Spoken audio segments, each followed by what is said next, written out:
Buenas tardes a todos nuestros asociados y asociadas, a todos los colegas que se han sumado desde distintos puntos geográficos del país y desde Uruguay, Chile, Brasil, Perú, Colombia y Panamá.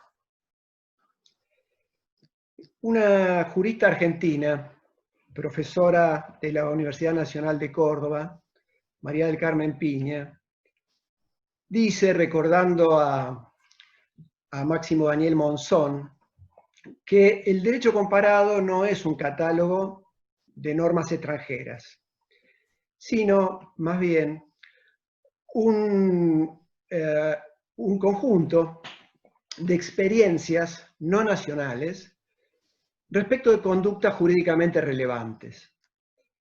Esta reunión, organizada por la Asociación Argentina de Derecho del Trabajo y de la Seguridad Social, tiene como propósito permitirnos asomarnos a las medidas, a las acciones jurídicamente relevantes que han adoptado España e Italia para enfrentar la pandemia de COVID-19, que ha venido a mostrar una faceta hasta ahora desconocida y ominosa de la globalización. Para eso hemos convocado a dos grandes personalidades cuyo relieve excede los límites de sus propios países y que van a ser presentados a continuación por la profesora Silvia Gutiérrez Garay, que es secretaria de la asociación. Buenas tardes a todos, también les doy la bienvenida. Voy a presentar a la profesora María Emilia Casas Bahamonde, que es catedrática de Derecho del Trabajo y de la Seguridad Social de la Universidad Complutense de Madrid y de la Universidad del País Vasco. Es exmiembro y expresidente del Tribunal Constitucional del Reino de España. Recibió el doctorado honoris causa por la Universidad del País Vasco. Es presidente de la Asociación Española de Derecho del Trabajo y de la Seguridad Social. Integró el grupo de expertos conformado por la Comisión Europea, que emitió en el año 1999 su célebre informe sobre las transformaciones del trabajo y el futuro del derecho del trabajo en Europa, que ha sido publicado en diversos idiomas. Recibió múltiples premios por diversos trabajos y por su trayectoria. Es investigadora, autora de más de 300 publicaciones sobre la disciplina jurídica, entre las que podemos destacar su Manual de Derecho del Trabajo en coautoría con Manuel Alonso Lea, que tuvo más de 25 ediciones. Codirigió la muy reconocida revista Relaciones Laborales, actualmente Derecho de las Relaciones Laborales. Le agradecemos muchísimo su presencia y nos honra, profesora Casas Bahamonde. A continuación, presento al profesor Stefano Bellomo. Es profesor ordinario o catedrático de Derecho del Trabajo de la Universidad de Roma La Sapienza. También profesor ordinario de la Universidad de Perugia. Abogado habilitado para actuar ante jurisdicciones superiores. Ha sido conferencista en numerosos congresos nacionales e internacionales y autor de numerosísimos trabajos académicos publicados en Italia y en diversos países. Fue profesor visitante en la Universidad Rey Juan Carlos de Madrid, en la Universidad de Santiago de Compostela y de Murcia. También en nuestro país, en la Universidad Austral de Buenos Aires y en la Universidad de Osaka. Es un directo amigo de la Asociación Argentina y también queremos decirle que nos honra y agradecemos su presencia. Les voy a pedir a todos que por favor mantengan sus micrófonos silenciados durante toda la conferencia. Y le cedo la palabra al doctor profesor Stefano Bellomo.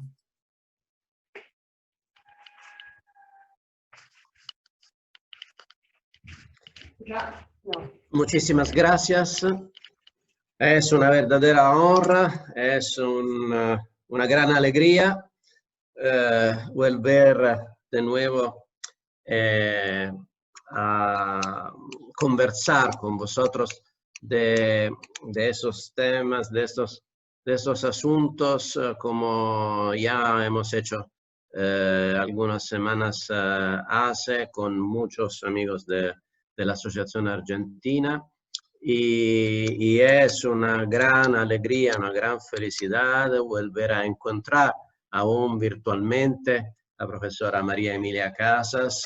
Es una pena pensar que la semana pasada estaba programada una ocasión académica en Santiago de Compostela y fue una pena no ser juntos la semana pasada en persona en España, pero por suerte también esta ocasión es una adecuada compensación.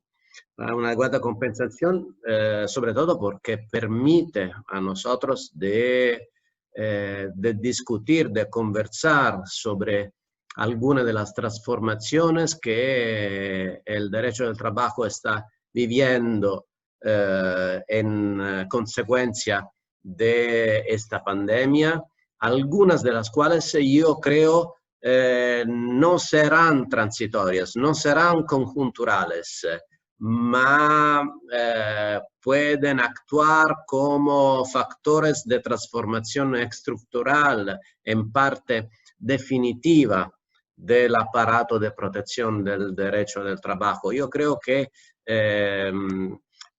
bajo nuestro punto de vista de España y de Italia, cuando la emergencia, la fase más dura de la emergencia va terminando, las preguntas más importantes son las preguntas no sobre la situación actual, pero sino sobre las perspectivas que la pandemia deja nos que enfrentar. Mirando en particular a la producción legislativa de este periodo, que ha sido una producción muy rápida, muy confusional, a veces bajo el empuje de la emergencia. Hay, yo creo, por lo que pertenece a la situación italiana, hay 4 asuntos fundamentales de regulación que han padecido varias novedades a razón de la pandemia. El primer tema es el tema de la suspensión del poder de los despidos, así la suspensión del poder empresarial de despedir los trabajadores para razones económicas. El segundo tema es el tema de las indemnizaciones de seguridad social para la suspensión de la actividad de trabajo debida a la pandemia. El tercer tema es el tema del, en español se diría, creo mejor, teletrabajo. En Italia tiene esta denominación de trabajo ágil, que es una traducción de la palabra smart working en inglés, y también tiene algunas diferencias sustanciales con respecto a la definición tradicional de teletrabajo.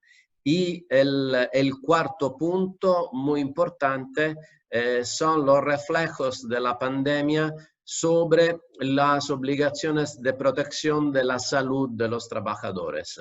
Esos son los 4 puntos que voy a tocar de manera muy sintética durante mi exposición.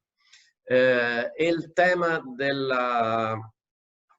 la suspensión de los despidos. Creo que es un rasgo común de nuestros sistemas. Creo que en muchos ordenamientos europeos y extraeuropeos se han introducido prohibiciones similares de despedir los trabajadores, también por las empresas que han suspendido totalmente la actividad debido a la pandemia y también tienen perspectivas de incertidumbre para el futuro, porque el número de las empresas que irán en quiebra, que van a cerrar, es un número todavía desconocido. El legislador pero se hizo cargo de esta situación con la introducción, en primer lugar, de la prohibición del despido, que es como medida conjuntural una medida que tiene su justificación, su razonabilidad y nel periodo más duro de la pandemia tiene sin duda su justificación. Tiene su justificación y también su equilibrio, porque en efecto, enfrente o al lado de la suspensión del poder de despido en Italia, y yo creo también en España, creo que la profesora Casas Bamonde va a exponerlo, se han introducido medidas de ayuda a las empresas para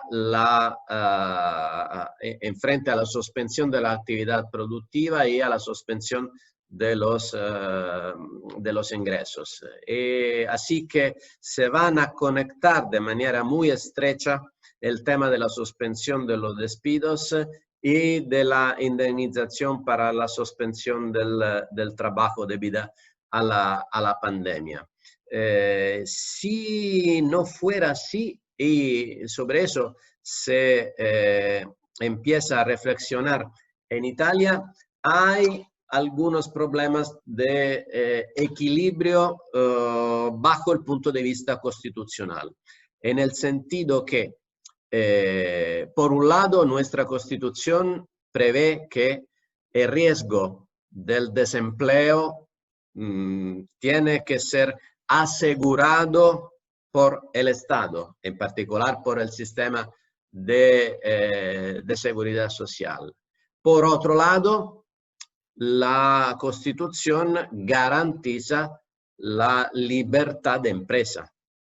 Así que si hay una suspensión excepcional del poder de despido, que es sin duda una compresión aún justificada de la libertad empresarial, esta suspensión, esta compresión tiene que tardar para el periodo que sea necesario, absolutamente necesario, y no ser prorrogada sin términe, porque la consecuencia podría ser una lesión de la libertad empresarial. De eso se va hablando en estos días porque el gobierno, el ministro del Trabajo, empezó a exponer su opinión en el sentido de la posibilidad y de la oportunidad de prorrogar la suspensión de los despidos hasta el final del año. Y eso ha creado una fuerte desorientación entre las empresariales, por supuesto, pero también en general, porque, y es el segundo punto que voy a tocar, la indemnización garantizada por la Seguridad Social para la suspensión del trabajo la indemnización que en práctica tiene lugar de la obligación salarial es mucho más corta. En total, hasta ahora va a llegar más o menos a 18 semanas. 18 semanas dal comienzo de la emergencia, que fue en Italia el 8 de marzo. Así que el tema es que aún enfrente y considerando la imposibilidad de utilizar, de hacer trabajar los trabajadores, la obligación salarial, aparte menos estas 18 semanas, va a permanecer teóricamente hasta el final del año. Ahora, en este momento, la prohibición de los despidos funciona hasta opera hasta el día 17 de agosto y será prorrogada, pero el tema y el paralelismo que el gobierno empieza a aceptar es que para el mismo tiempo que va a ser prorrogada la prohibición de los despidos, tiene que ser una medida de seguridad social que no vaya a descargar exclusivamente el peso, el gasto financiero de la prohibición de los despidos sobre las empresas, porque eso sería una lesión no aceptable, no equilibrada de la libertad de empresas. El segundo punto, como estaba exponiendo al comienzo, es el tema de la indemnización para la suspensión del trabajo. En Italia hay un instituto que tiene una aplicación muy amplia, no general, pero muy amplia, que es el instituto que se llama de la Cassa Integrazione Guadagni. Para todas las empresas en crisis, para todas las empresas industriales y algunas de las comerciales que hay un tema que se encuentran en una situación de dificultad temporánea, hay esta indemnización que permite de suspender a los trabajadores sin llegar al despido, sustituyendo la obligación salarial con la indemnización de la seguridad social. Y, por supuesto, para intentar de reducir las consecuencias que serán potenciales de la pandemia sobre la ocupación, se ha autorizado una utilización muy larga de la sospensione della indemnizzazione per cassa integrazione guadagni con una causa specifica che è la causa Covid. Eso però determina un tema de consecuencias sobre las financiaciones públicas que son muy pesadas. En Italia se calcula que cada mes que se va a prorrogar la Cassa Integrazione Guadagni straordinaria para el COVID, el gasto público es de 4.000 millones de euros. Y por eso el tema es de prorrogarla, pero prorrogarla para el tiempo estrictamente necesario en paralelo con la prohibición de los despidos. Un papel importante en el futuro próximo será también el papel de la formación de los trabajadores para intentar de recuperar las competencias, las capacidades, la adaptación de muchos de estos trabajadores a los nuevos escenarios. Porque una otra implicación de la prohibición de los despidos, sobre la cual tenemos, creo, todos que reflexionar, es que independientemente de la duración de la prohibición de los despidos, la prohibición de los despidos no es una medida favorable a priori, pero el riesgo es que sea solamente una medida para procrastinar una consecuencia ocupacional, una tragedia ocupacional horrorosa, porque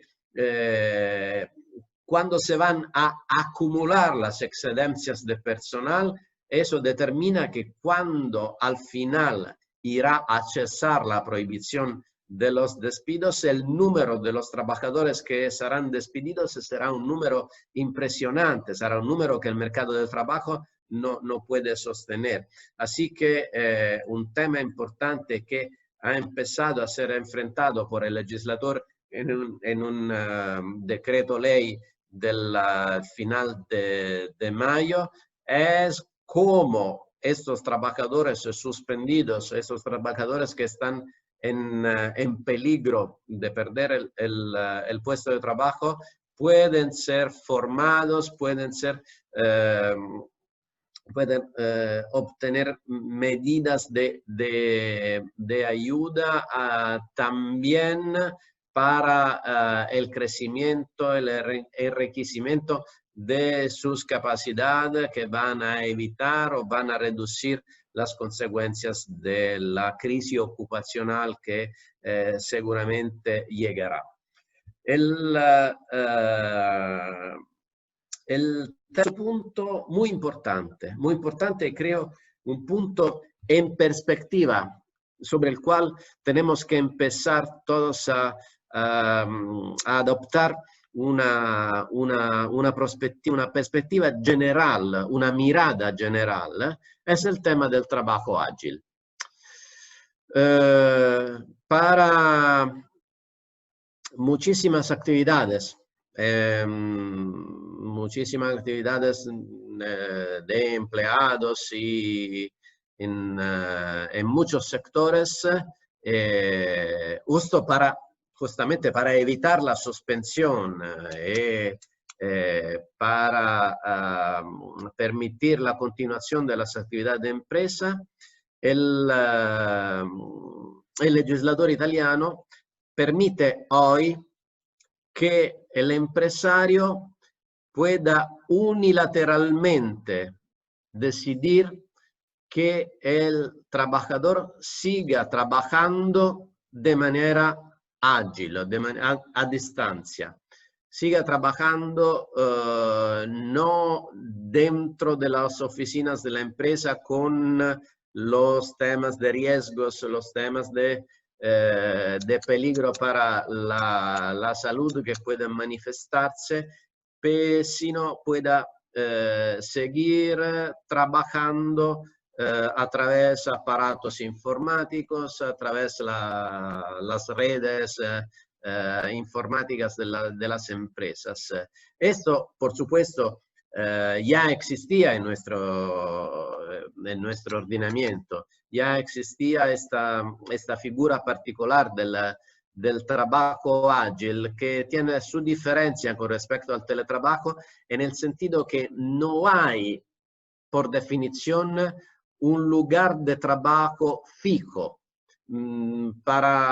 Creo que para la mayoría de nosotros, nuestro lugar de trabajo es este ordenador portátil desde el cual estoy hablando. Así que en muchísimos casos un lugar físico, un espacio físico donde actuar la obligación laboral es algo que en muchos casos puede ser no relevante para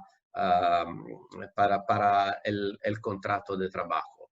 Antes que el comienzo de la pandemia, el trabajo ágil habría podido ser introducido solamente a través de un pacto individual entre el empresario y el trabajador, con algunas garantías, algunos principios de sustancial igualdad. En particular, la mejor garantía para prevenir abusos en la utilización de esta figura, en mi opinión, es una garantía muy importante que ha sido introducida cuando ha sido regulado este Instituto del Trabajo Ágil, que es una garantía de igualdad salarial.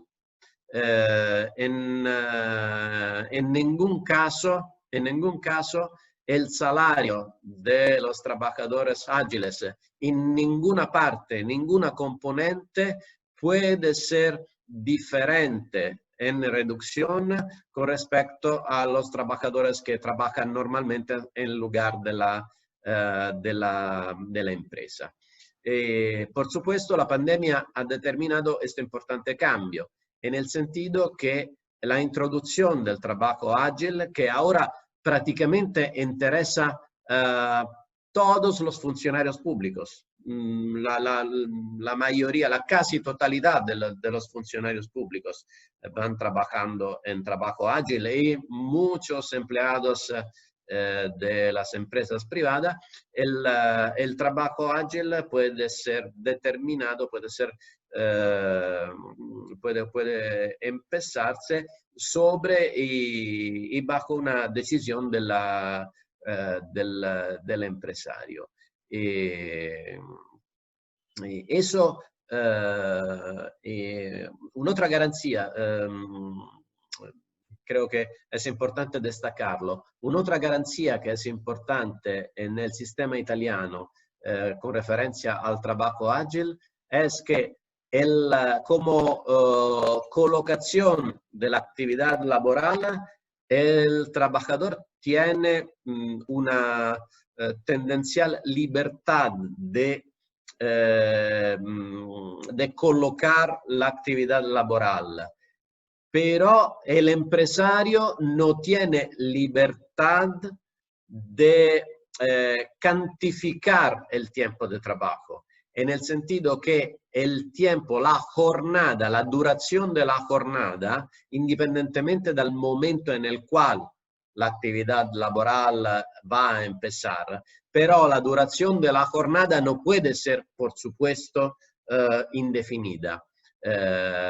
Y en eso hay una diferencia con respecto al trabajo domiciliar tradicional. La duración de la jornada tiene que ser la misma de los trabajadores que trabajan dentro de la empresa. Y es una medida que se puede entender, es una medida de prevención de abusos del poder empresarial y de desequilibrio entre vida laboral y vida personal.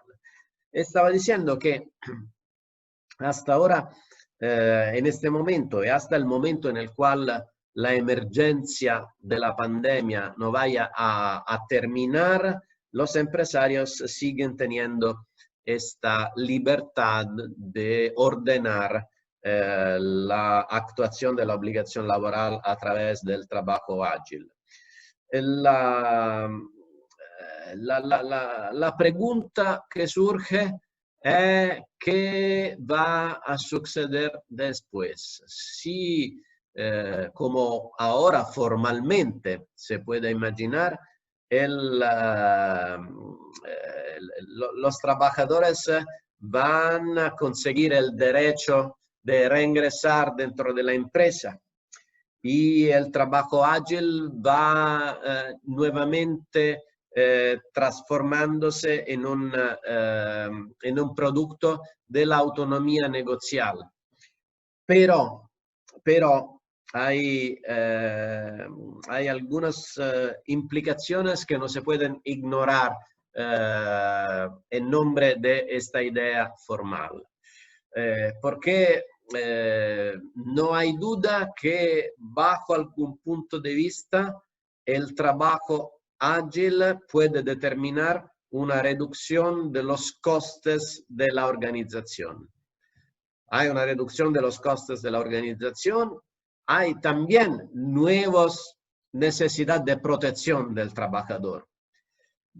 Pero en frente a una crisis potencial donde a veces la continuación del trabajo ágil, del trabajo a distancia, puede configurarse como una oportunidad para la conservación del puesto de trabajo. Se puede imaginar un incondicionado regreso a las condiciones antes del comienzo de la pandemia. Eso es un tema que hace reflexionar.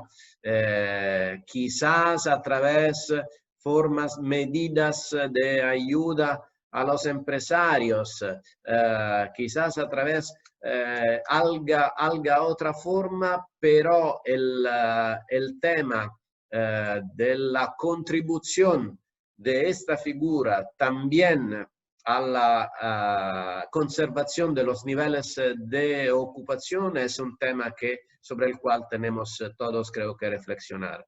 Y hay una segunda importante implicación para nosotros que vamos a estudiar en primer lugar la teoría del contrato de trabajo, en el sentido que tenemos también que interrogarnos sobre el tema si y cuándo la determinación contractual del lugar del trabajo sea un contenido necesario del contrato de trabajo.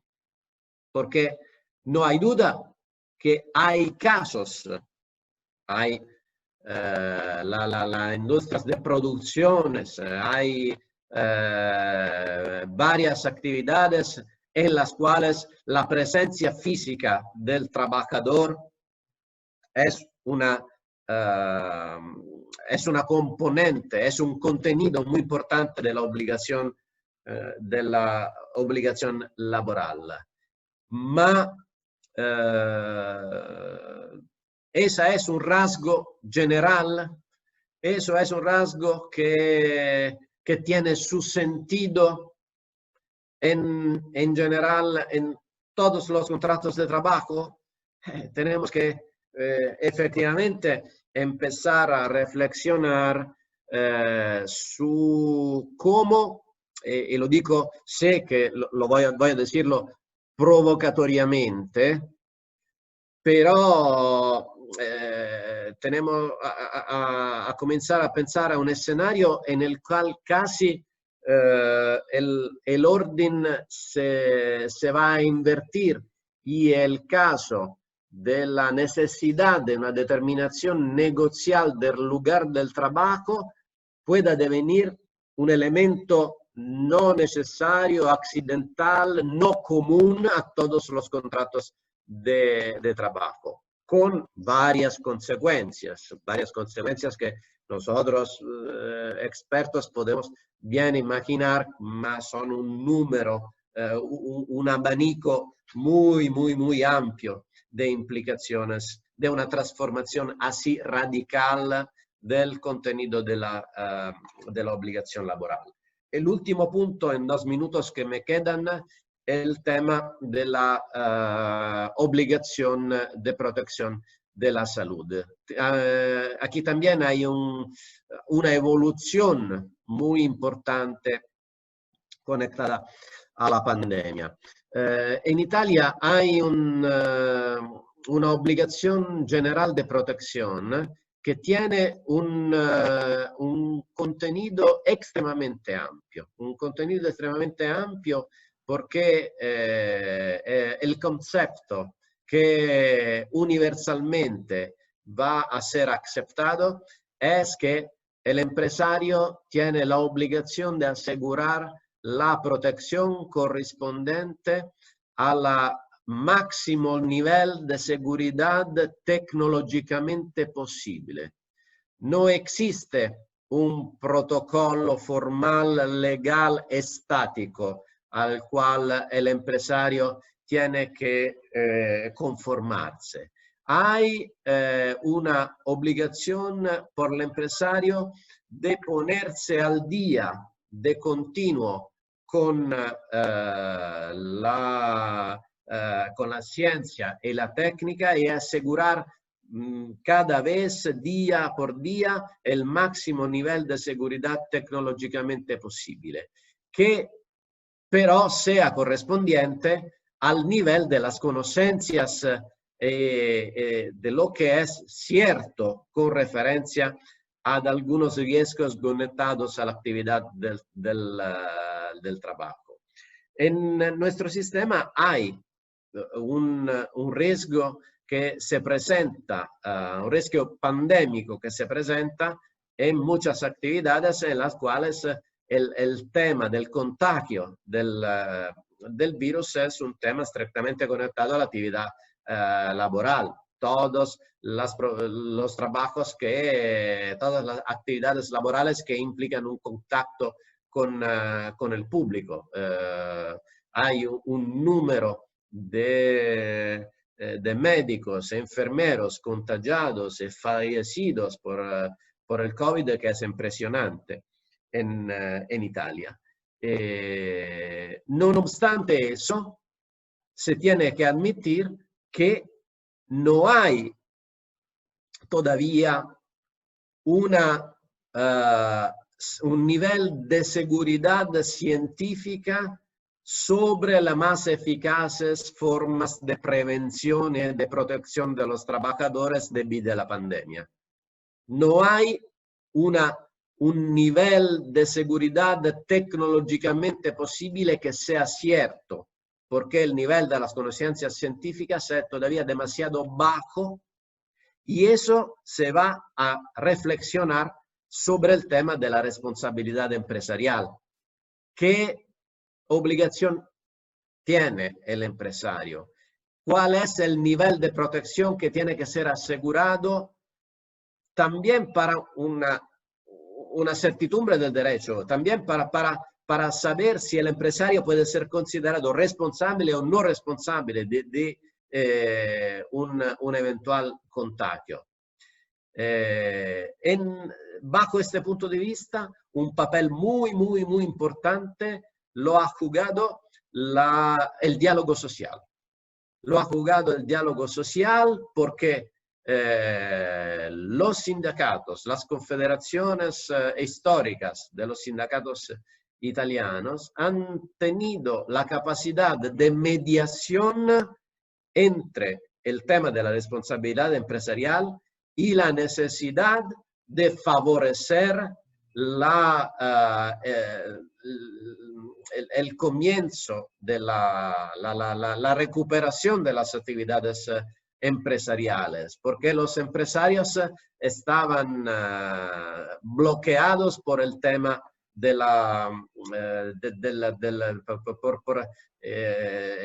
el miedo de la posible responsabilidad empresarial. El papel de gran responsabilidad de las partes sociales ha sido en la suscripción de dos importantes protocolos. El primero el 14 de marzo, el segundo el 24 de abril, donde gobierno y sindicatos han pactado cuáles son en este momento las medidas de seguridad que se pueden considerar como necesarias e imprescindibles, y así han fijado un nivel de protección al cual también el legislador se inspira, porque en el último decreto ley sobre también, entre los otros contenidos, los riesgos laborales, hay una cláusula que directamente va a hacer referencia a los protocolos entre Estado y sindicatos. El nivel de protección no es en este momento, no es más un nivel móvil, un nivel relativo, un nivel que cada juez pueda aceptar en cada tiempo, en cada momento, para averiguar si el empresario se ha adaptado o no al máximo nivel de seguridad tecnológicamente posible.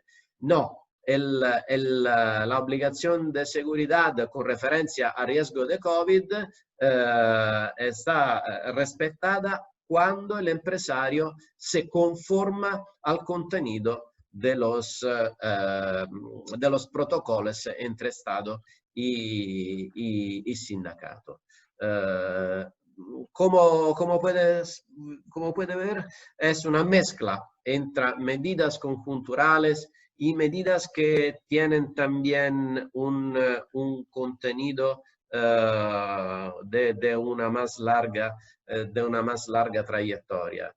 Seguramente el derecho del trabajo tiene un papel extremadamente importante en la mediación para enfrentar, para asimilar este impacto social de la pandemia y ponenos algunos importantes desafíos. Los temas son, en Italia por lo menos, los que he intentado de exponer el número, la cantidad y también el peso de todas las implicaciones problemáticas es así grande como todos ustedes pueden imaginar. Y creo que aunque muchos van a hablar del fin del derecho del trabajo, la pandemia ha demostrado que el derecho del trabajo es una componente del orden social que no solamente es totalmente renunciable, ma es una de las áreas donde la sociedad enfrenta de manera más abierta seguramente más evidente el impacto de la pandemia.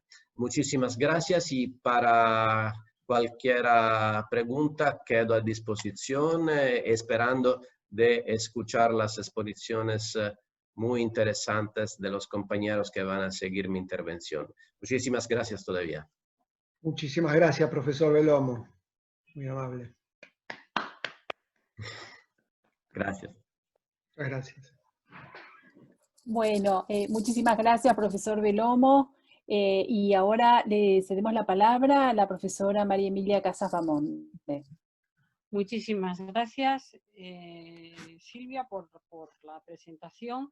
Muchísimas gracias a la Asociación Argentina de Derecho del Trabajo y de la Seguridad Social por esta amabilísima invitación. Es una asociación hermana, fraterna, con la que la Asociación Española tiene unos lazos muy, muy intensos e íntimos de vinculación, como con todas las asociaciones latinoamericanas, y yo pues me siento muy feliz de estar aquí y además de compartir esta actividad con el profesor Belomo, al que me unen muchas cosas, porque aparte de su perfecto castellano o español, pues hemos coincidido este verano en un ambiente sin pandemia, muchísimo más relajado, ¿no? que la situación que hemos tenido que vivir después, e íbamos a coincidir en un gran acto en la Universidad de Santiago de Compostela, que también ha tenido que cancelarse temporalmente. Espero que se pueda celebrar y volvamos a reencontrarnos.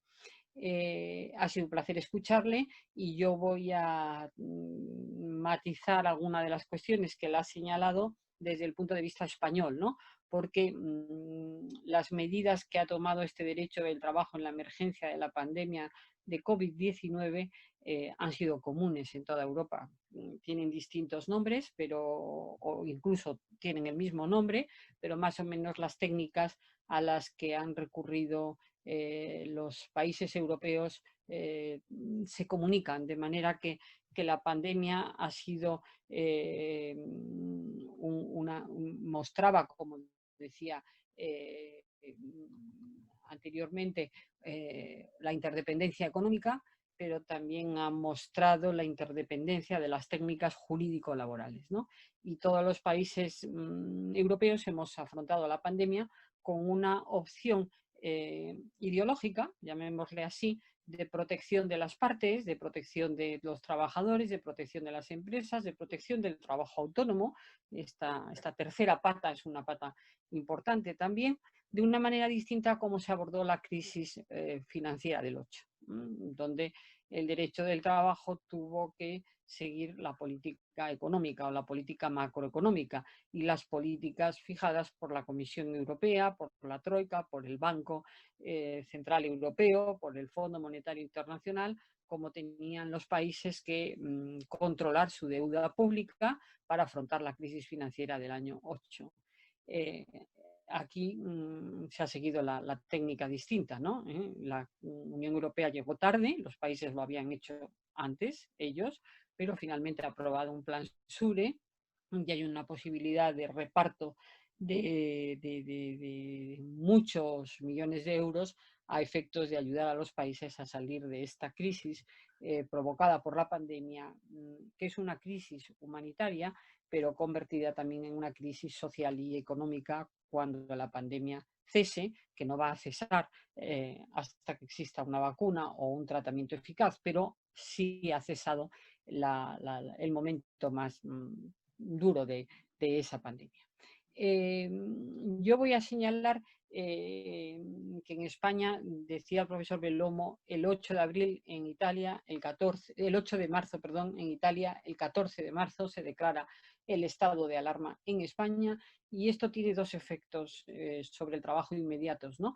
Un efecto prohibitivo del trabajo, si el trabajo se suspende en los sectores de actividad, todos los sectores de actividad abiertos al público, ese trabajo no se puede realizar, y al tiempo tiene el efecto contrario, de exigir un trabajo superior al ordinario en sectores absolutamente esenciales para combatir la pandemia.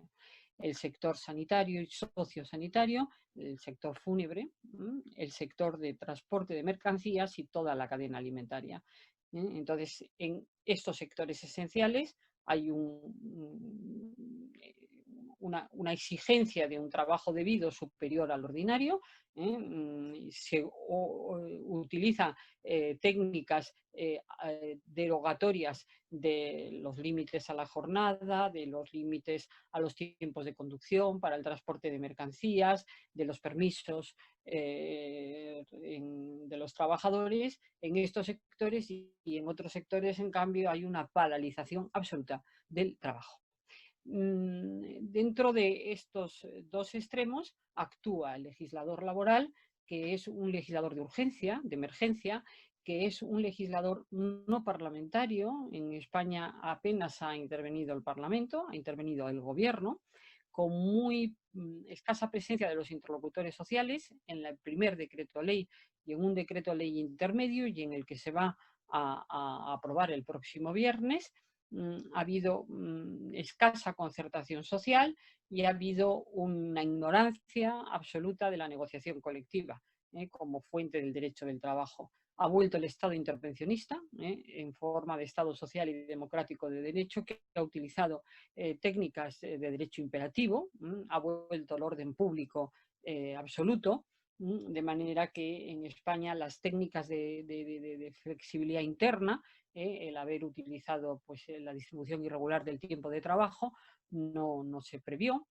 Es verdad que la pandemia, la fase dura de la pandemia ha sido tan larga que posiblemente esas técnicas de distribución irregular no daban de sí, porque esto se inicia en marzo, seguimos, el estado de alarma ha finalizado en el día de ayer, pero seguimos en una situación de nueva normalidad, es decir, de normalización, pero no hemos alcanzado la normalidad, y en el espacio de un año hay escaso margen para utilizar técnicas de flexibilidad del tiempo de trabajo.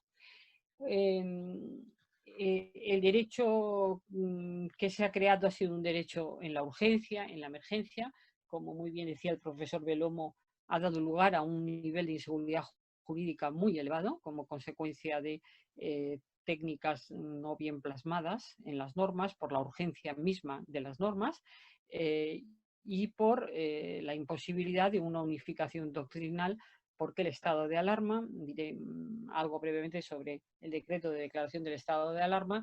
Significó también la suspensión de los plazos procesales y de los plazos administrativos, y en la Administración de Justicia actuaron servicios esenciales, servicios mínimos esenciales. Por tanto, hay tutela judicial de los derechos en un estado de alarma, pero limitada a procedimientos de urgencia, a tutela de derechos fundamentales. Los tribunales no estaban abiertos de ordinario para hacer la interpretación de un derecho de trabajo en la emergencia que creaba dudas a las partes que tenían que aplicarlo. Por tanto, ha sido una fase de inseguridad jurídica, como he señalado, por la sucesión vertiginosa de normas en el espacio de estos meses, desde marzo a junio, pues más de una docena de normas sobre derecho del trabajo y de la seguridad social. Por cierto, los dos derechos, el derecho del trabajo y de la seguridad social, han actuado unidos, absolutamente unidos, en la búsqueda de técnicas de ayuda, de amortiguación social para empresarios, para trabajadores y para trabajadores autónomos. Y este derecho es un derecho en tiempo real, que ha nacido bajo la coyuntura, pero que, como decía el profesor Belomo, pues tendrá alguna de las ideas o de las instituciones que han manejado, que estaban ya en el ordenamiento. Lo que pasa es que las ha modalizado, las ha particularizado o ha excepcionado su funcionamiento ordinario. Tendrán que mantenerse para atender el futuro, la crisis socioeconómica y los cambios, las transformaciones, porque el derecho del trabajo, como él decía, no es un derecho que se mantiene estático, sino que, como la obligación empresarial de protección de los riesgos en el trabajo, es un derecho dinámico. El secretario general de Naciones Unidas, el día 19 de este mes de junio, ha presentado un informe sobre políticas sobre la COVID-19 y el mundo laboral, y señala 3 puntos de actuación futura, muy en línea con la declaración del centenario de la OIT, recuperar un trabajo centrado en las personas, pero señala algo interesante cuando dice que este derecho creativo de la pandemia tendrá que seguir utilizándose. Parte de este derecho creativo tendrá que seguir utilizándose después de la pandemia. Es un derecho que nace como coyuntura, pero que se convertirá en estructura después de cuando alcancemos la normalidad, y en esta fase que en España, siguiendo las indicaciones de la Unión Europea, pues y todos los países lo hemos seguido, hemos llamado desescalada en 4 fases: fase 0, fase 1, fase 2, fase 3, de recuperación progresiva de la normalidad. Voy a tocar los mismos temas que ha tocado el profesor Belomo, porque es que son los que ha adoptado España, los ha adoptado Francia, los ha adoptado el Reino Unido, los ha adoptado Alemania. Es decir, que nos movemos más o menos con las mismas categorías, aunque las llamemos de manera distinta. Nosotros no llamamos trabajo ágil, llamamos trabajo a distancia, y dentro del trabajo a distancia el teletrabajo. Pero no tenemos la misma técnica de moratoria o prohibición de los despidos, pero muy próxima, como otros ordenamientos europeos. Entonces yo voy a hacer una ordenación por la preferencia que ha manifestado el legislador gubernamental, que es un legislador del gobierno español. ¿Qué técnicas ha preferido? ¿Qué técnicas ha dicho a quien las tiene que aplicar, empresarios y trabajadores, que han de aplicar? La primera medida, la preferida por el legislador español en la pandemia, una vez que se produce la declaración del estado de alarma, que tengo que decir, limitó la libertad de empresa, la libertad de trabajo, limitó decisivamente la libre circulación, la libertad de ambulatoria. Solo podía salirse del domicilio para determinados efectos. Uno de ellos era para trabajar en los servicios esenciales, cuando había trabajo que realizar de manera presencial, de manera justificada. Limitó el derecho de manifestación, porque ha dado lugar a muchos autos y incluso un auto del Tribunal Constitucional ante la convocatoria para el 1 de mayo de manifestaciones en un nivel de pandemia viral todavía muy elevado, que ha dado lugar a decisiones distintas porque era un procedimiento de urgencia y con un derecho fundamental en juego, el derecho de reunión pacífica y sin armas en lugares de tránsito público o derecho de manifestación. Y por parte del Tribunal Constitucional a mantener la prohibición de la manifestación convocada por un sindicato en la ciudad de Vigo, una manifestación rodada, es decir, a través de coches, en vehículos, con un único ocupante, siguiendo las indicaciones del ministro de Sanidad, un único ocupante con mascarilla. No obstante lo cual, el Tribunal Constitucional entendió que la celebración de esa manifestación podía provocar un tema de tránsito público, un tema de colapso circulatorio. La ciudad está dividida en dos partes, los hospitales estaban al norte, mucha población viviendo en el sur, y el tribunal entiende que el riesgo para la salud de la manifestación determinaba que ese derecho decayera frente a la protección de la salud y al derecho a la vida. Pero limitó el derecho de manifestación, el estado de alarma, y limitó la libertad de culto, porque no se pudieron celebrar enterramientos como consecuencia del contagio producido por el virus. Es decir, que limitó distintos derechos fundamentales, y uno de ellos fue la libertad de empresa. Mire, usted no puede abrir aunque quiera porque hay que suspender la actividad, y la libertad de trabajo. Bueno, la técnica preferida por el legislador español ha sido el trabajo a distancia. El trabajo a distancia ha sido la técnica preferente, la técnica prioritaria. ¿Por qué? Porque cubría distintos objetivos a la vez. Mantenía el trabajo. En consecuencia, no eran necesarias las prestaciones de desempleo, de las que hablaré inmediatamente, que costean el Estado, el poder público. Mantenía el trabajo. Mantenía la prevención frente al contagio. Esa obligación empresarial de prevención del riesgo, de la que hablaré al final y con la que concluía su magnífica exposición el profesor Belomo, queda resuelta con el teletrabajo. El teletrabajo no provoca el contagio en el lugar de trabajo. El domicilio se convierte en lugar de trabajo. El domicilio está en España, como en Italia, sujeto a una prevención de riesgos también. Ahí llega la obligación empresarial de prevenir, de proteger y de prevenir el riesgo. Como consecuencia de la irrupción, de la urgencia de la declaración del estado de alarma, esa valoración de los riesgos del puesto de trabajo en el domicilio se sustituyó por una declaración jurada del trabajador respecto a la inexistencia de riesgo de COVID-19 para realizar el teletrabajo. Por tanto, primer objetivo, mantenimiento del trabajo; segundo, prevención del contagio; y tercer objetivo, facilitación de la conciliación entre la vida profesional y la vida personal de las personas trabajadoras, puesto que el sistema educativo se cerró como consecuencia del decreto de estado de alarma en todo el país, y solo se permitió en fórmulas no presenciales. En consecuencia, toda la población infantil quedó también confinada, como la población adulta, y esta era una medida que también facilitaba la conciliación, sin perjuicio de que este legislador de urgencia regulara de manera excepcional, más favorable a los trabajadores, los derechos de conciliación.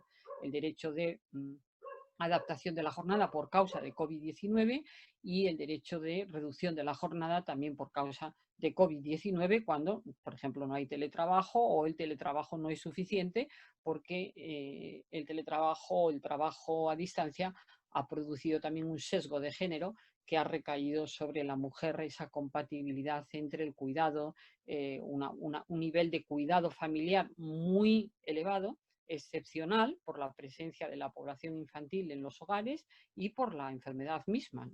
Es decir, que muchos mayores que estaban atendidos por cuidadores, estos cuidadores no podían trabajar para evitar el contagio de riesgo a los mayores, y estos mayores quedaron a cargo de sus familiares, de manera que el trabajo de cuidado, ese trabajo de cuidado se incrementó vertiginosamente en la pandemia de COVID-19, y hubo que buscar también medidas de conciliación que atendieran esa necesidad de conciliación extraordinaria provocada por el COVID-19. La fórmula del trabajo a distancia se presentó, igual que ha explicado el profesor Belomo, como obligatoria, pero en España fue obligatoria también para el empleador, es decir, en la medida en que la empresa hiciera un juicio de razonabilidad y de proporcionalidad en el establecimiento del modos de trabajo a distancia, si es que no los tenía establecidos previamente, ¿no? Pero el establecimiento para la empresa era el mantenimiento del trabajo a través de fórmulas no presenciales, si era posible. Y una vez que la empresa tomaba esta decisión, el teletrabajo o el trabajo a distancia se convertía en obligatorio para el trabajador. Y esta fórmula fue preferente respecto de otros modos de organización del trabajo, es decir, por ejemplo, con medidas de seguridad de la prevención del contagio muy fuertes. El trabajo a distancia se consideró preferente y se consideró prioritario respecto de la suspensión del trabajo y, en consecuencia, pasar a esa situación de paro parcial de la que voy a hablar del trabajador. Fue la primera medida, la medida preferida por el legislador español. Y el problema que se ha planteado en la desescalada es curioso, pero es distinto a cómo se ha planteado en Italia este problema, porque en España el problema con la libertad de empresa se ha planteado como consecuencia de que esta medida de teletrabajo, una vez que ha sido obligatoria para el trabajador, el problema que ha surgido es que cuando se ha iniciado la fase de la desescalada y las distintas fases de la desescalada, si el empleador llamaba a trabajo presencial, el trabajador decía que tenía un derecho al teletrabajo en tanto se mantuviera el estado de alarma y 2 meses más allá del estado de alarma, porque era la regulación de la emergencia. Y ha habido muchos empresarios que necesitaban mano de obra presencial, no en sistema de trabajo a distancia en la desescalada, que se han encontrado con la oposición del trabajador, también por necesidades de conciliación, de volver al trabajo sin que se inicie el sistema educativo, señalando que tiene un derecho reconocido a mantener el teletrabajo. La reflexión es importante, todavía no hay pronunciamientos judiciales porque los tribunales se han reabierto el 5 de junio exactamente, pero la tendencia es a entender que no hay un derecho del trabajador a mantener la fórmula del trabajo no presencial, es decir, del trabajo a distancia, si no lo tenía antes de COVID-19 y hay un requerimiento de incorporación con condiciones de prevención de riesgos, con condiciones de seguridad y salud en el trabajo, ¿no? Por tanto, aquí es donde en España se ha manifestado un problema quizás más agudo con la libertad de empresa. ¿Qué capacidad tiene el empleador de decir vuelvo al trabajo presencial porque me lo permite la norma, en los términos que me permite la norma de ir recuperando la actividad? No obstante, la vigencia de esta norma extraordinaria sea 2 o 3 meses después del estado de alarma. Sí, en la desescalada, pero manteniéndose el estado de alarma y la vigencia extraordinaria de esta norma, se podía continuar con el trabajo a distancia o teletrabajo. La suspensión, que en España se llaman ERTEs, expedientes de regulación temporal de empleo, y que son de 2 tipos, bien la suspensión del contrato de trabajo por un tiempo, es una suspensión temporal, o bien la reducción de la jornada. Es una reducción de tiempo de trabajo manteniéndose el trabajo, pero determinados servicios que se mantuvieron abiertos, pues bajaron la presencia de personal si no lo necesitaban a través de técnicas de reducción del tiempo de trabajo.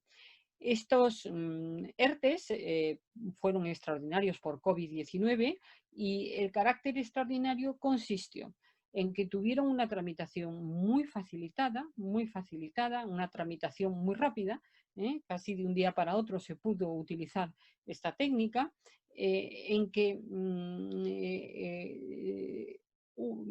se distinguieron 2 causas. Una es la fuerza mayor COVID-19 y otras son las causas económicas, técnicas, organizativas y empresariales del empresario. En el caso de la fuerza mayor, estos expedientes de regulación temporal de empleo se primaron con ayudas a las empresas en forma de exenciones en las cotizaciones a la seguridad social. Una exención total para el caso de las pequeñas empresas de menos de 50 trabajadores y una exención generosa del 75% para empresas medianas y grandes empresas. Estas empresas que recurrían a esta fórmula de suspender o reducir el trabajo por COVID-19, pero por una fuerza mayor. ¿Qué se entendió que era la fuerza mayor? Desde luego el estado de alarma, es decir, las actividades que quedaron cerradas por el estado de alarma. En segundo lugar, la suspensión de la cadena de suministros. Industrias que necesitaban suministros del exterior y esas cadenas de suministros por COVID-19 se cerraron las fronteras, no llegaban las materias primas con las que producían estas empresas, fuerza mayor por COVID-19. Y luego el contagio, fuerza mayor también por COVID-19. Ha habido empresarios que han ido a causas económicas, pues tengo una caída de la demanda X y en consecuencia una causa económica, una causa técnica, una causa organizativa, una causa productiva por COVID-19. En el caso de estos expedientes de regulación temporal de empleo por COVID-19, no por fuerza mayor, no han existido esas ayudas a las empresas. Y en todo caso han existido ayudas a los trabajadores a través de prestaciones por desempleo temporal que equivalen al 75% del salario, pero que han sido extraordinarias porque no consumen el tiempo de la prestación por desempleo, de manera que el trabajador puede estar mientras dure el expediente de regulación temporal de empleo en este desempleo, sin que si luego tuviera otro tipo de desempleo en la crisis económica, porque estas fórmulas se sustituyen por despidos, de lo que voy a hablar inmediatamente, su derecho a la prestación de desempleo no habría quedado restado temporalmente como consecuencia de haber estado previamente en una situación de desempleo por un ERTE COVID-19. Bueno, estas medidas se establecieron inicialmente el 18 de marzo. Sobre ellas ha habido acuerdo entre las organizaciones empresariales más representativas, los sindicatos más representativos y el gobierno.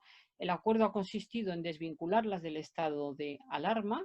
Tienen vigencia prevista en el ordenamiento español hasta el 30 de junio, pero el viernes el Consejo de Ministros aprobará un nuevo Real Decreto Ley prorrogando estas medidas hasta el 30 de septiembre. Y la idea de los interlocutores sociales es la prórroga hasta final de año, como también decía el profesor Belomo para Italia. Lo que ocurre es que son medidas costosas, exigen liquidez del Estado, es una deuda del Estado que tiene que ayudar a las empresas en las exenciones que he señalado a la seguridad social y luego prestaciones a los trabajadores de desempleo con un alcance económico muy serio. En consecuencia, hay una prórroga goteada. Por ejemplo, el presidente Macron en Francia los ha prorrogado por 2 años, ¿no? Estas medidas. Es decir, que toda Europa ha utilizado estas medidas. ¿Qué finalidad ha sido estas medidas? Pues enviar el mensaje de que estamos ante una crisis coyuntural. Veremos cómo responde luego la crisis económica, pero en principio esto no debe dar lugar al despido, sino que esta situación crítica de COVID-19 tiene que dar lugar a la suspensión, al mantenimiento del trabajo. La fórmula que más lo mantiene es el trabajo a distancia, pero si esta no es posible, pues la suspensión o la reducción del tiempo de trabajo privilegiada económicamente. Bueno, a diferencia de Italia, España no ha prohibido los despidos, y no hemos tenido ningún problema con la libertad de empresa. En este sentido, desde el punto de vista constitucional, aquí no ha habido debate alguno.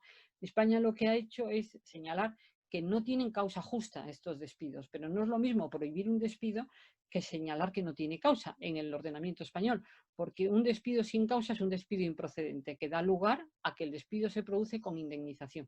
El trabajador es indemnizado. Mientras que un despido nulo no puede producirse, no puede. Aquí hay una abrogación del poder empresarial de despido.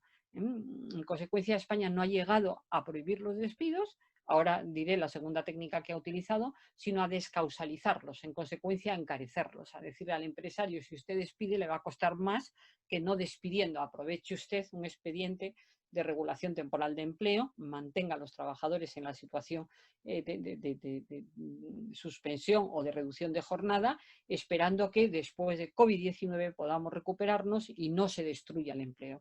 Son fórmulas para no destruir el empleo. Y a esta medida ha acompañado una segunda medida que ha sido un compromiso de mantenimiento del empleo, que podría ser lo que más se acerca a la situación italiana, de 6 meses desde la reanudación de la actividad. Pasados los 6 meses no hay mantenimiento del compromiso de empleo. ¿Cómo se sanciona el incumplimiento por el empresario del compromiso de empleo? pues se sanciona de manera que el empresario debe las exenciones de las que ha disfrutado. Por tanto, solo funcionan respecto de los expedientes de regulación temporal de empleo por fuerza mayor. Por fuerza mayor. Solo estos llevan aparejado la obligación de no extinguir, de no despedir durante 6 meses, y la sanción no es la imposibilidad de despedir, sino todavía es más caro. Aparte de la improcedencia del despido, usted tendrá que indemnizar, es que además tiene que devolver al Estado las exenciones en las cotizaciones a la Seguridad Social de las que usted ha disfrutado, ¿no?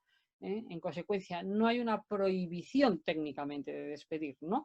Hay obstáculos al despido a través de estas otras vías que son constitucionales porque no limitan la libertad de empresa, sino que consisten en la devolución de una exención, por tanto, de un dinero del que usted ha utilizado indebidamente porque se comprometió, cuando el Estado se lo da, se compromete a mantener el empleo. Si usted no lo mantiene, pues está incumpliendo un compromiso, por tanto, debe devolver el dinero que se le ha dado y además tiene que indemnizar al trabajador. Por tanto, no hemos tenido un problema de constitucionalidad en la figura de las limitaciones a los despidos.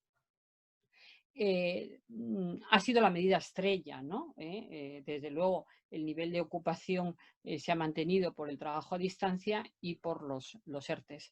En los momentos más duros de la pandemia, pues se calculó que 3,5 millones de trabajadores estaban en esta situación, ¿no?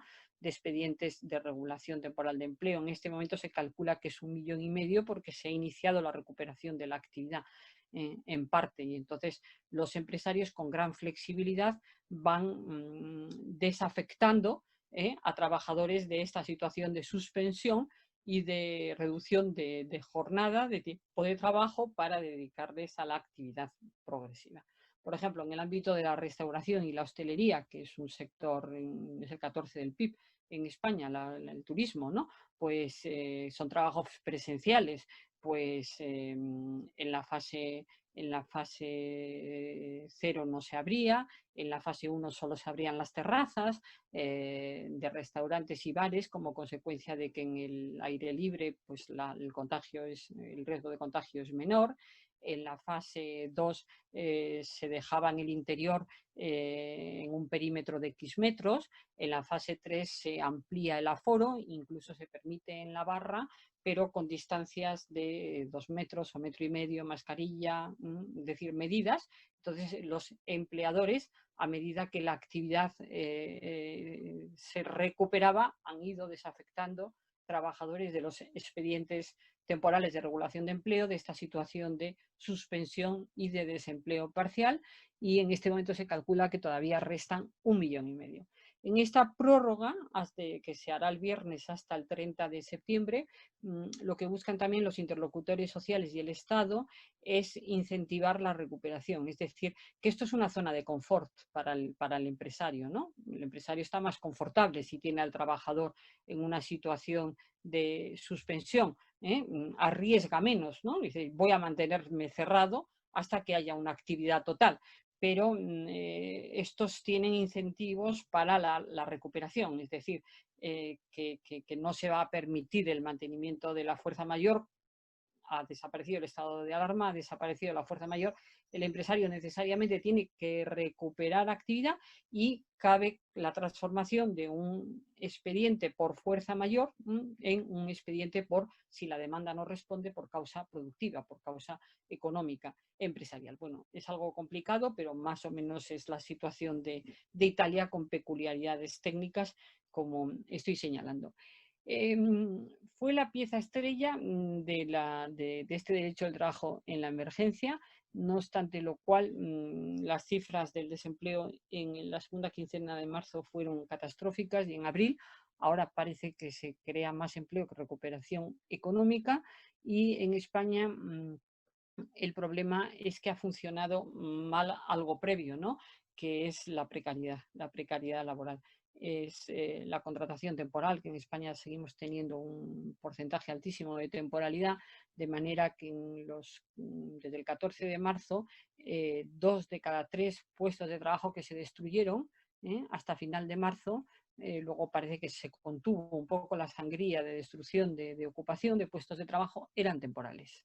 Entonces el legislador actuó señalando que los contratos temporales quedaban prorrogados todos en su duración máxima hasta la finalización del estado de alarma inicialmente, después un mes después del estado de alarma y en este momento 3 meses después de la finalización del estado de alarma para impedir que la finalización de la COVID-19, en el sentido de que hablo de finalización, es decir, la desaparición del confinamiento y la vuelta a la recuperación de esa nueva normalidad o de normalización, no se produzca con el acompañamiento de lo que decía el profesor Belomo, con una cantidad de despidos que sea verdaderamente insoportable, ¿no?, para el país en términos de tejido industrial, de cohesión social, para las familias y desde luego para el Estado a través de prestaciones de desempleo. Por tanto, lo que se busca es una cooperación de todas las partes, los empresarios con su responsabilidad, los trabajadores con la suya y el Estado con la suya, para ayudar sobre la utilización de estas técnicas. Bueno, decía el profesor Belomo, ¿el lugar de trabajo tiene que ser un determinante en el contrato de trabajo? Yo creo que sí, en todos los contratos. Lo que pasa es que podrá ser que el contrato diga que no es determinante, pero lo dirá el contrato, ¿no? Siempre será un elemento de determinación de la prestación y el contrato podrá decir donde quiera el trabajador o donde quiera el empresario. Es decir, el trabajo a distancia no es trabajar en el domicilio exclusivamente, es donde se elija trabajar, ¿no? Pero yo creo que sigue siendo un elemento determinante aún en su indeterminación, ¿no? Pero esa indeterminación, la indeterminación deberá estar en el negocio jurídico, ¿no? Deberá estar en el contrato. Y llego al tema de la prevención de riesgos, que en España pues, no ha sido objeto de un pacto entre los interlocutores sociales a nivel del Estado, pero sí ha sido objeto de pactos, sobre todo en las grandes empresas, en la desescalada. Es decir, las normas sobre la desescalada, sobre el desconfinamiento, que ha sido una etapa jurídica más problemática casi que el confinamiento.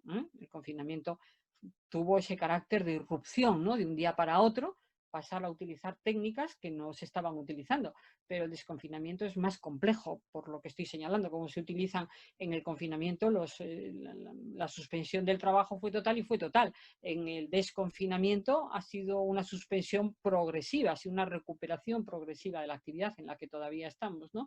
Y aquí es donde aparece de nuevo el riesgo de contagio, con mayor intensidad que cuando estábamos confinados. Y tenemos el mismo sistema que decía el profesor Belomo, una obligación de protección máxima por parte del empleador. Lo que ocurre es que él me corregirá, Estefano, si no lo digo bien, pero yo creo que la Inspección de Trabajo en Italia, como la Inspección de Trabajo en España, han tomado la decisión de que el riesgo COVID-19 es un riesgo biológico de salud pública, no laboral. No laboral, es decir, se puede contagiar cualquiera. Y no es un riesgo laboral.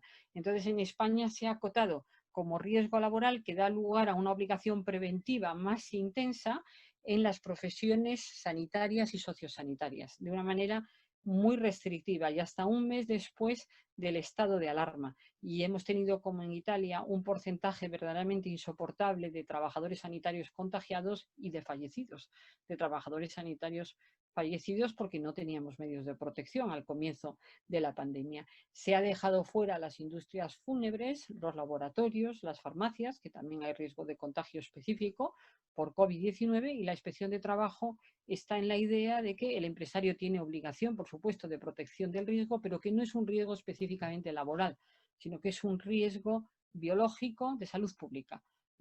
Salvo en trabajadores expuestos al riesgo, especialmente. Y claro, el problema es cuando se contrae en el trabajo y en ese trabajo no es un trabajo de exposición al riesgo de COVID-19, sino que el empleador no ha puesto las medidas de prevención necesarias, que son las mascarillas, las distancias, los geles, y aquí pues aparece pues el juego de responsabilidades que pueden llegar incluso a ser responsabilidades penales del ordenamiento español. En la etapa de la pandemia hubo muchas medidas cautelares y cautelarísimas, ¿no?, de solicitud de mascarillas, FP2, FP3, calzas, contenedores de basuras sanitarias, para los trabajadores en los hospitales. Y España estaba comprando en el mercado chino, como todos los demás países, medios de protección que no tenía para sus trabajadores sanitarios. En consecuencia, los órganos judiciales se vieron en la difícil situación de tener que conceder medidas cautelares respecto a autoridades públicas que no podían responder a esas medidas cautelares hasta que estuvieron en disposición de tenerlas, ¿no? Entonces, bueno, pues los tribunales también fueron diciendo no a las cautelarísimas, luego sí a las cautelares y finalmente a las empresas, por ejemplo, las empresas de ambulancias, ¿no? Pues tienen que tener unos medios de protección para sus trabajadores porque están en un riesgo específico, en un riesgo laboral que da lugar a unas responsabilidades mayores que si el riesgo es catalogado como un riesgo que puede sufrir toda la población. Concluyo, como señalaba el profesor Belomo, el derecho del trabajo y de la seguridad social ha tenido un papel estratégico en esta crisis. No la tuvo en la crisis del año 8, pero la ha tenido en la pandemia de COVID-19. Ha demostrado que es una disciplina esencial para el vivir en sociedad. Ha demostrado la capacidad de adaptación, su dinamismo y capacidad de adaptación, verdaderamente vertiginosa para la atención de las necesidades de la pandemia a medida que esta, que también era dinámica, iba evolucionando.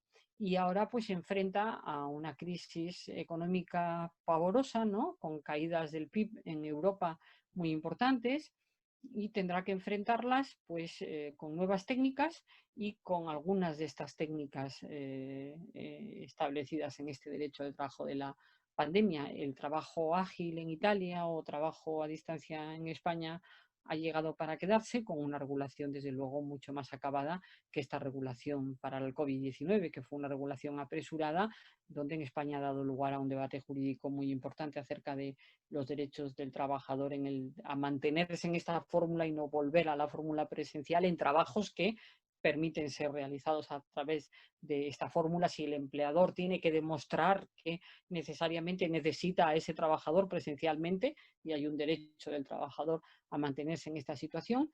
Los expedientes de suspensión y reducción de jornada y la evitación de los despidos llegaremos como mucho hasta fin de año, veremos hasta cuándo se mantienen estas técnicas, y desde luego la pandemia deja muchas enseñanzas. Una de ellas es que la salud tiene un papel esencial en la vida de las personas. En consecuencia, que tenemos que llegar a un equilibrio entre la protección de la economía y la protección de la salud, y que a partir de ahora haya rebrote en otoño en Europa o no lo haya, el virus mute y haya una nueva pandemia de otra forma dentro de 2 o 3 años. Una de las enseñanzas de la pandemia es la vela, el cuidado por la salud pública, y desde luego la condena de las políticas europeas de recortes o de restricciones de inversiones públicas en sanidad, en el sistema sanitario y en la investigación científica en I+D+I. Yo creo que son experiencias que todos compartiremos y que, aparte de la reflexión que tenemos que hacer sobre el derecho del trabajo y de la seguridad social, que han estado a la altura y han salido fortalecidos de esta gravísima crisis de salud, la salud se ha convertido en un valor social de la mayor importancia, Por tanto, todas las técnicas que se dirijan a proteger la salud cuentan con el apoyo ciudadano. Pues muchas gracias por la atención. Ha sido un placer compartir esta actividad de la Asociación Argentina de Derecho del Trabajo y de Seguridad Social con el profesor Belomo. Y yo felicito a la Asociación Argentina por tener esta agilidad y esta capacidad, este interesamiento. Y como muy bien decía el profesor García al comienzo, el derecho comparado enseña mucho, son experiencias en efecto. Nosotros, los europeos que estamos en una Unión Europea, hemos podido comprobar que hemos utilizado las mismas técnicas con distinto nombre, pero podríamos hablar casi de una copia de unas a otras, de todos los ordenamientos. Por tanto, también nos hemos sentido como una comunidad de países para afrontar un riesgo tan gravísimo como el del COVID-19. Pues muchas gracias y siempre a su disposición. Muchas gracias, profesora María Emilia Casas Bahamonde. Le agradecemos una vez más el haber aceptado esta invitación y honrarnos con tan elevada exposición. Muchísimas gracias. Es un orgullo, un enorme placer, además. Bueno, tengo que pedir disculpas a Mauricio Castro Méndez, porque no mencioné a Costa Rica, también tenemos colegas que se han conectado desde Centroamérica. Muchas gracias a todos los que han participado. Tengo una buena o mala noticia, según como se vea, que no nos ha quedado tiempo para dar lugar a preguntas. Pero el buen lado de esta información es que hemos tenido el gusto de escuchar las dos exposiciones, hemos aprovechado el tiempo, sin duda, con estas magníficas disertaciones que hemos escuchado todos. De mi parte, muchas gracias a la profesora Casas Bahamonde, al profesor Belomo, a todos los que se han inscrito a la Asociación Argentina de Derecho del Trabajo, y hasta cualquier momento. Espero verlos pronto a través de la pantalla, si no hay otro medio, y si no personalmente, y poder darles un abrazo a todos y todas ustedes. Muchas gracias.